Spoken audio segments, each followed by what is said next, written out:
દર વખતે તું જ મારો માવો ખાઈ જા, આ વખતે તો પેલા હું જ ખાઈ. હાલે તું ખા બાપા. બાજુવાળા કાકા મારો માવો હું નતો બાજુવાળા ઉપર દેખાતા નથી હવે. એટલે હું માવો ખાતો હતો ને બાજુવાળા કાકા જોઈ ગયા. ઈ મારા પપ્પાને કહી દે મારું શું થાય.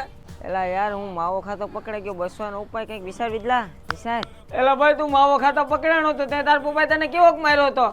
હા હું કહી દે કે મારો માવો ક્યાં તોદલાન માવો તેમ કરીને હું તો બચી જાય. યસ મેં તો બહુ માર્યો. હે હું યાર પકડાઈ જાય તો મને બહુ મારશે લઈ.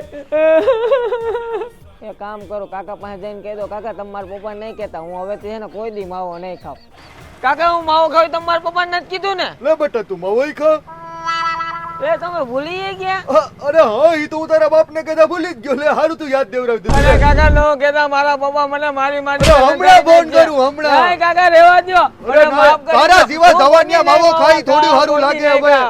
એમ તમે કાલે ઓલી મીના કાકીને મળવા ગયા તા બાજુની ગલીમાં, એ હું રૂપાંટીને કહી દઉં? કોઈ વાંધો નહીં બટા, કંઈક ખોપારી સાખી લેવાય. હા સારું હાલ મેળા પછી બેટા. હા હા હા.